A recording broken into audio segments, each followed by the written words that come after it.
우리 옆에 있는 분들과 함께 인사하실 때 하나님께서 새 일을 행하실 것입니다. 이렇게 인사하겠습니다. 하나님께서 새 일을 행하실 것입니다. 자, 우리가 오늘 읽은 에스겔서 말씀을 통해서 새 영과 새 마음을 주리라 라는 제목으로 말씀의 은혜를 같이 나누겠습니다. 제가 중학생 때 친할아버지께서 돌아가시고 장례를 집에서 치렀던 기억이 있습니다. 근데 이제 먼 친척 때는 아저씨 한 분이 이제 찾아오셨는데 그 아저씨가 빈수 앞에서 큰 소리로 곡을 하는 것입니다. 아이고 아이고. 평상시에 제가 그분을 좋지 않게 봤는데 평상시에 예의가 없고 교만하다. 제가 어릴 때 보는 눈이지만 그렇게 보였어요. 그런데 저희 할아버지의 빈수 앞에서 그렇게 곡을 하면서 마음 아파하는 걸 보면서 좀 새롭게 보였습니다. 저분이 그래도 저런 마음이 있었구나. 자, 그런데 그 곡소리를 3번을 하자마자 딱 일어나더니 배고프다고 밥 달라고 딱 그러는데 저는 정말 눈물을 흘리면서 우는 줄 알았어요. 근데 그냥 소리만 낸 거더라고요. 그러니까 예전에 이제 예의로 예절로 이제 곡소리 내는 그거를 한 거였습니다. 근데 전 이제 그런 모습을 처음 봤는데 적잖게 저의 마음 안에는 그것이 좀 상처 아닌 상처가 됐습니다. 마음에 없는 그런 조의를 표하는 것, 그것이 안 한 것만 못하다는 그런 생각을 어릴 때 제가 좀 했습니다. 그리고 우리가 가끔 은행 같은 데 가보면은 우리 직원들이 인사를 할 때 뭐 그런 인사를 하는 경우가 있습니다. 고객님 사랑합니다. 근데 어떤 사람도 아마 그 직원이 자기 자신을 정말로 사랑한다고 생각하는 사람은 별로 없을 겁니다. 그래도 그렇게 인사하는 게 안 하는 것보다는 좋죠. 퉁명스럽게 있는 것보다 그렇게 하는 것이 좋지만은 사실 그 안에 정말로 마음이 담겨 있지 않는 말은 그 말을 정말로 사랑의 고백으로 생각은 잘 하지 않는다라는 얘기입니다. 식당에도 가보면은 누가 주인인지 아르바이트생인지 한눈에 알 수 있습니다. 다 늦은 시간에 갔을 때에 정말 기쁘게 맞이한 사람은 주인이고 귀찮은 표정을 역력하게 드러내 보이는 사람은 이제 아르바이트생이에요. 마음이 담겨 있는지 안 담겨 있는지 사람은 대번에 알 수가 있습니다. 우리 가족들도 그렇지 않습니까? 가족들도 정말 마음을 담아서 반응을 하는지 그냥 형식적으로 반응하는지 우리가 다 알 수가 있습니다. 우리가 기껏해서 좋은 데 가자고 또 우리가 놀러 가거나 식당에 가거나 했는데 가족들이 하나도 좋아하지도 않고 기뻐하지도 않고 고맙다고 하지도 않고 그냥 퉁명스럽게 있다면 또 그것을 또 주선하고 준비한 사람의 입장에서는 오히려 상처가 될 수도 있습니다. 우리가 종종 잊고 있는 것 중에 하나가 뭐냐면 우리 하나님이 인격적인 하나님이시다라는 사실입니다. 여러분, 우리가 눈치가 있는 사람도 우리 상대방이 정말 마음을 담아서 하는 얘기인지 그냥 입술로만 하는 말인지 우리가 그것을 느낍니다. 그런데 우리 속마음을 마음 깊은 곳까지 그 시면을 들여다보시는 하나님 앞에서 우리가 마음을 들임이 없이 형식적으로 우리가 그냥 입술로만 행위로만 그렇게 하나님 앞에 예배하고 있다면 기도하고 있다면 그 예배와 기도를 하나님이 어떻게 받으시겠습니까? 우리는 이 얘기를 하면은 대번에 이해는 하지만 그러나 우리의 삶이 정말 우리의 예배가 우리의 기도가 정말로 하나님을 살아계신 인격적인 하나님으로 대하고 있는지 생각을 해봐야 됩니다.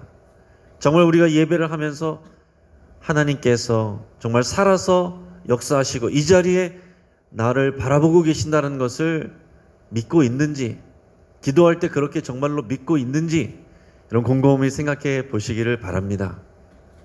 만약에 눈에 보이게 우리 주님이 저 뒤에서 걸어오실 때 우리가 자세를 고쳐 앉는다면 그렇게 생각 안 한 거잖아요. 이게 누군가 중요한 사람이 여기 앞에 나왔는데 우리 자세가 달라지고 표정이 달라진다면 우리가 그렇게 하지 않았던 거 아닙니까?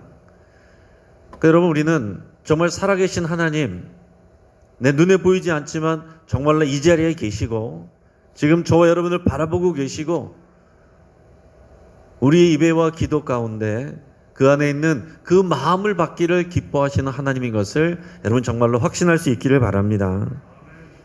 여러분, 이스라엘 백성들이 바벨론의 멸망에서 포로로 끌려간 것, 제사를 드리지 않아서가 아닙니다. 기도를 드리지 않아서가 아니에요. 마음을 드리지 않아서 그랬던 것입니다. 하나님 앞에 제사하고 나가서는 또 우상에게 제사합니다. 하나님 앞에 예물 드리고 나가서는 또 하나님이 하지 말라고 그러는 일들을 거리낌 없이 합니다. 마음이 없는 예배, 마음이 없는 그 신앙, 하나님께서 진절머리가 난다고 성경에서 그렇게 말씀하고 계신 겁니다. 하나님께서 이제는 에스겔 선지자를 통해서도 또 이사야 선지자를 통해서도 예레미야 선지자를 통해서도 여러 선지자를 통해서도 이제 포로 생활하는 이 이스라엘 백성을 내가 너희를 구원할 것이다, 회복시킬 것이다, 내가 옛적 너희에게 약속한 그 땅으로 돌아오게 할 것이다 라고 말씀하시지만 그냥 몸만 돌아오는 거 아닙니다. 원위치로 그냥 돌려보내는 게 아닙니다.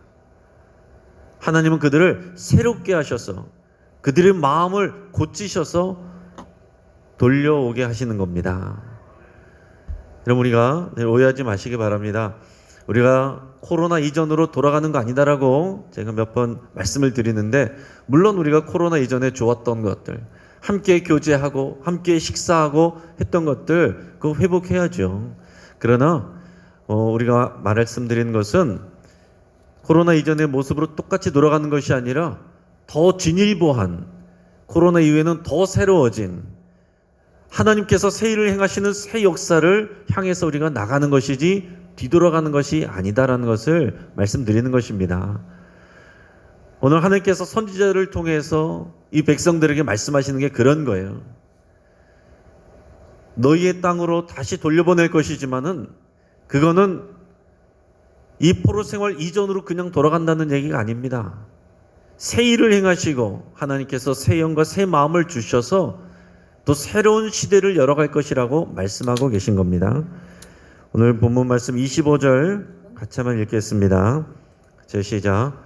맑은 물을 너희에게 뿌려서 너희로 정결하게 하되 곧 너희 모든 더러운 것에서와 모든 우상 숭배에서 너희를 정결하게 할 것이며. 아멘. 하나님께서 뭐라고 말씀하셨습니까? 맑은 물을 너희에게 뿌려서 너희를 정결하게 할 것이다, 그렇게 말씀하고 계세요. 여러분, 하나님은 거룩하신 하나님이시고 정결하신 하나님이시고 죄를 미워하시는 하나님이십니다.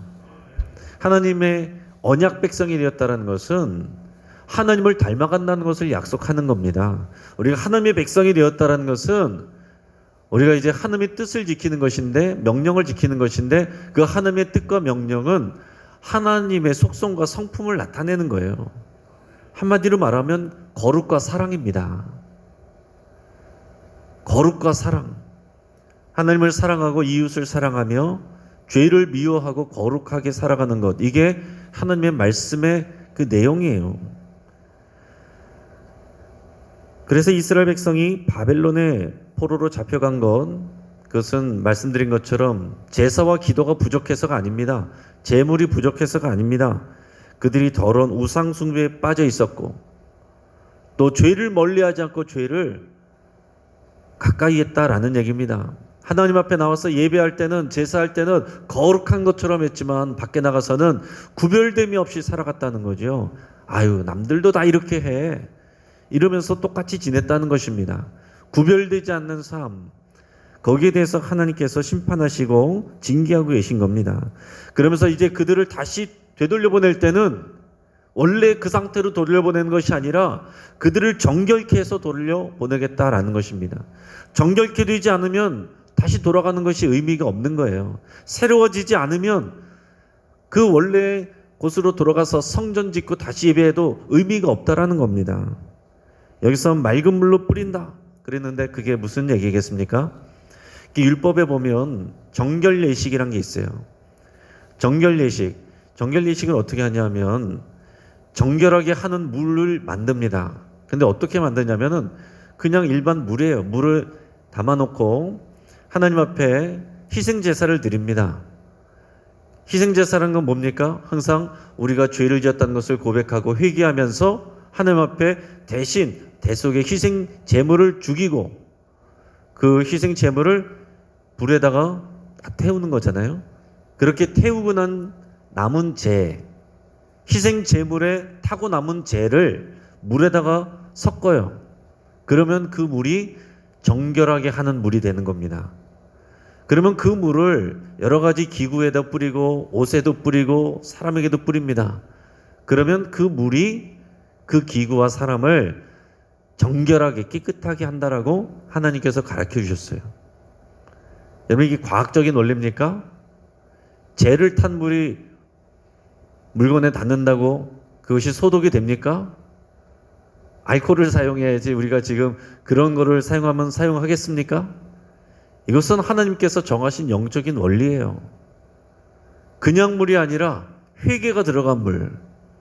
그냥 회개가 들어간 것이 아니라 그 죄에 대한 하나님의 앞에서 그 완전히 희생, 죽음이잖아요. 죄에 대해서 죽는 거잖아요. 죄 때문에 죽는, 내가 직접 죽을 수가 없으니까 희생제물이 대신 죽는, 죄에 대해서 죄 때문에 죽는 그 죽음, 그 죽음의 죄, 회개의 죄, 그 죄가 섞여 있는 물이 우리를 모든 기구를 정결하게 한다고 하나님께서 그 원리를 가르쳐 주신 것입니다. 그러니까 여러분 우리를 거룩하게 하는 것은 정결하게 하는 물은 단지 우리가 그냥 형식적으로 참회 기도 드린다고 해서 되는 게 아닙니다.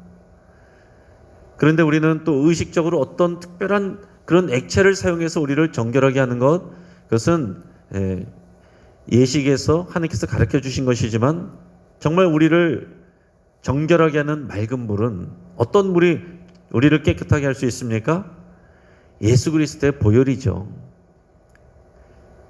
이 신약시대에 와서 이 정결하게 하는 물은 우리가 그 제사를 정결하게 하는 물을 사용해서 만들어서 사용하지 않습니다. 우리는 하나님 앞에 나가서 회개하고 예수님의 거룩한 보혈로 우리를 씻어 주시옵소서 그렇게 고백하는 거예요. 정결하게 하는 그 샘물로 그 보혈로 우리를 덮어주시고 깨끗게 해주십시오. 우리가 또 그렇게 기도하는 것입니다. 또한 더 나아가서 성령님의 역사도 포함이 되는 거예요. 예수님께서 세례요한에게 세례를 받으러 나가셨을 때 세례요한이 뭐라고 말을 했냐면 나는 물로 세례를 베풀지만 내 뒤에 오시는 분은 능력이 많아서 성령과 불로 너희에게 세례를 주시리라. 자, 물로 씻는 거죠. 이 세례는 물로 씻는 것인데 뒤에 오시는 예수님은 성령으로 불로 씻는다. 그러니까 성령으로 씻는다는 거예요. 그래서 성령이 오셔서 씻는 건 어떤 것을 말하는 거겠습니까? 우리 속사람을 새롭게 하는 거죠. 여러분 단지 우리의 겉의 의복이나 어떤 사람의 겉모습이 아니라 우리 속사람을 깨끗해 하신다는 거예요. 우리 속사람을 변화시키신다는 거예요. 그게 물로만 씻는 것이 아니라 우리 하나님께서 보내신 예수님은 불과 성령으로 우리의 속을 깨끗게 하신다는 그런 약속을 우리에게 하신 것입니다. 우리 26절 말씀 같이 읽겠습니다. 또 새 영을 너희 속에 두고 새 마음을 너에게 주되 너희 육신에서 굳은 마음을 제거하고 부드러운 마음을 줄 것이며 아멘. 자, 하나님께서 이스라엘 백성에게 내가 너희에게 새 영을 주고 새 마음을 줄 것이다. 그렇게 해서 약속의 땅으로 다시 돌아가게 할 것이다 라고 말씀하는 겁니다. 새 영과 새 마음이 없으면 코로나 이전으로 돌아가도 의미가 없다라는 거예요. 새 영과 새 마음이 없으면 예루살렘으로 너희가 돌아가도 의미가 없다라고 주님이 말씀하고 있는 것입니다. 이게 무슨 얘기입니까? 영과 마음이라는 것은 우리의 속사람을 말하는 거예요. 우리 속사람이 본질인 것입니다. 자, 하나님은 사람들이 이 속사람으로 예배하지 않아서 속상했던 거예요. 화가 나셨던 것입니다. 우리 사람의 본질인 속사람이 변화되게 하시겠다는 겁니다. 하나님은 이스라엘 백성의 굳은 마음을 제거하고 부드러운 마음을 주겠다 그랬습니다. 여러분, 우리 하나님 앞에 나와 있어도 우리가 다 거룩한 척해도 하나님은 우리의 마음을 보십니다. 우리는 다 알 수가 없어요. 다 은혜 받는 것 같고 다 하나님 앞에서 순종하는 것 같지만 하나님은 그 마음을 보십니다. 굳은 마음은 어떤 거겠어요? 말씀이 들어가지 않는 마음입니다. 마치 발에 각질이 잡힌 것처럼, 굳은 살이 박힌 것처럼, 여러분, 우리 마음에 굳어진 마음으로는 말씀이, 은혜가 들어가지 않는 것입니다. 똑같이 예배하고 제사를 해도 하나님의 말씀이 들어가지 않고 하나님의 역사가 들어가지 않는 그 마음에 그 굳은 것을 제해버리고 이제 새로운 부드러운 마음을 너희에게 주리라, 하나님께서 이렇게 약속을 하신 것입니다. 자, 그런데 우리가 이것을 오해하지 말아야 될 것은 뭐냐면, 하나님께서 우리의 마음을 무슨 엔진 갈듯이, 부품 갈듯이 그렇게 갈아버리신다는 게 아닙니다. 그렇게 하려면 이렇게 어려운 일을 하실 필요가 없죠.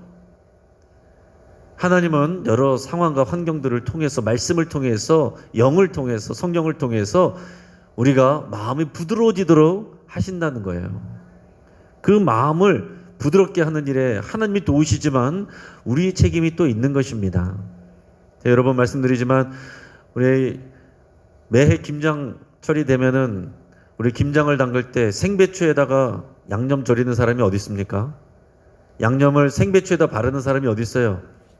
미리 다 소금물로 절여서 흐물흐물 해진 다음에 양념을 바르는 거 아니에요. 그 소금을 치는 게 뭐겠습니까? 여러분이 단단하고 완고하고 굳어져 있는 이 마음에다가 아무리 말씀을 넣어줘도 튕겨나가는 것입니다. 그래서 하나님이 소금을 치는데 때로는 우리에게 고난과 고통의 시간으로 소금을 치는 때가 있는 것입니다. 이 바빌론의 포로 생활이 이스라엘 백성도 이해할 수가 없었어요. 왜 하나님께서 이렇게 행하십니까? 그러나 하나님은 쉽게 말해서 그들에게 소금을 채워서 그들의 마음을 절이고 있다라는 얘기입니다. 그들의 마음을 부드럽게 해서 그들의 그런 각질 같은 마음에 굳은 마음들을 제거하고 부드럽게 해서 거기에 하나님의 말씀이 새롭게 들어가서 그들의 영과 마음이 새로워지게 하시겠다는 그 말씀을 하고 있는 것입니다. 그리고 이 백성들의 마음을 부드럽게 하는 것은 하나님의 말씀이죠. 이 상황과 고통 가운데 마음이 부드러워질 때 하나님의 말씀이 들어오면 전혀 다른 역사가 일어납니다. 들리지 않던 말씀이 들어오는 거예요. 늘 듣던 말씀인데 나에게 주시는 말씀으로 새롭게 다가오는 거예요. 사실 그래서 저는 목회자로서 우리 성도님들 가운데 어디가 아파요? 어떤 문제가 생겼어요? 그러면 또 하나님께서 새 일을 행하시겠구나 하는 기대한 마음을 동시에 품습니다. 안타까운 마음과 함께 우리가 그 이전에는 행하지 않았던, 우리 스스로 하지 못했던 새로운 일들로, 새로운 단계로 하나님이 데려가시겠구나 하는 기대하는 마음을 가지고 여러분을 대하고 또 기도를 합니다. 여러분도 그런 마음을 가질 수 있길 바랍니다. 하나님께서 우리 삶에 그냥 마이너스를 주시는 게 아니에요. 하나님께서 주시는 마이너스는 다 우리가 주 안에서 그것이 결국에는 하나님의 영광을 드러내게 되는 그런 플러스가 되는 것입니다. 그리고 성령이 우리의 마음을 부드럽게 하세요. 우리 27절 말씀을 같이 읽겠습니다. 자, 시작. 또 내 영을 너희 속에 두어 너희로 내 율례를 행하게 하리니 너희가 내 규례를 지켜 행할지라. 아멘. 하나님께서 내 영을 너희에게 주신다. 하나님의 영을 너희 속에 두신다 그랬어요. 원래 하나님의 영은 아무에게나 임하는 게 아닙니다. 왕이나 선지자나 특별한 사람들, 특별한 일을 위해서 그렇게 임하는 거예요. 삼손 같은 경우를 보세요. 하나님의 영이 임했을 때 특별한 일을 행했지만은 그가 하나님을 순종하지 않을 때 그 영이 떠나고 아무런 힘을 쓰지 못하는 그런 모습들 보잖아요. 특별한 경우에 임하는데 이제 이 백성들에게 내가 나의 영을 너희 속에 넣어주겠다. 놀라운 새로운 성령의 시대가 시작될 것을 말씀하신 겁니다. 이 주님이 오시기 600년 전이에요. 그러고 나서 실제로 어떻게 됐습니까? 사도행전 2장에서 예수님이 부활 승천하신 후에 오순절 마가다락방에 약속대로 성령님이 임재하신 것입니다. 성령님이 임재하셨는데 오늘 말씀에서 뭐라고 그랬습니까? 그 영이, 하나님의 영이 우리 안에 들어와서 뭐 하시는 거예요? 율례를 행하게 하고 규례를 행하게 하는 것입니다. 하나님의 말씀에 순종하도록 그 일을 도우시는 것이 성령의 역사예요. 성령님이 오셔서 우리에게 은사 주시고 또 능력 주시지만 본질은 뭐냐면 우리가 예수님을 잘 순종하고 따라서 그 말씀에 순종하도록 돕는 것입니다. 그것이 이 성령님을 우리에게 보내주시는 하나님의 일하시는 역사입니다. 우리 갈라디아서 5장 18절에 이렇게 되어 있습니다. 갈라디아서 5장 18절 읽어보면 이렇습니다. 너희가 만일 성령의 인도하시는 바가 되면 율법 아래 있지 아니하리라. 이런 구약 시대는 율법 시대고 이제 우리는 성령 시대에 살아가고 있는 것입니다. 율법의 조항들에 따라서 우리가 묶이는 것이 아니고 판단받는 것이 아니라 성령의 인도함을 따라서 순종하는 거예요. 마음으로 순종할 수 있도록 성령님이 도와주시는 것입니다. 여러분 예수님을 믿고 영접하셨죠? 그럼 여러분 안에 성령님이 계시죠? 이 에스겔 시대에 없었던 일들이, 그러나 약속되었던 일들이 오늘 저와 여러분들에게 이루어져 있는 것입니다. 우리 안에 성령님이 계시고 여러분 성령님이 하시는 일에 우리가 인도함을 받으면 우리가 마음이 부드러워지고 말씀에 예민해지고 성령님의 인도함에 또 예민해져서 하나님이 기뻐하시는 일에 적극적으로 순종하는 그런 삶이 되는 것입니다. 특별한 누구 은사 받은 사람이 그렇게 사는 게 아니에요. 예수 믿는 저와 여러분들은 우리가 다 성령의 시대에 살고 있고 우리는 율법이 아니라 생명의 성령의 법을 따르는 사람들입니다. 그래서 하나님은 이렇게 마음으로부터 성령 인도함을 받아서 마음으로부터 하나님을 순종하는 이 백성들을 통해 새 역사를 준비하고 계신 것입니다. 또 예수님이 말씀하신 것처럼 이제 형식적인 예배가 아니라 영으로 진리로 예배하는, 우리의 영이 하나님을 예배하는, 우리의 온 존재가 하나님을 예배하는 그 새로운 시대, 그 시대를 주님이 여신 겁니다.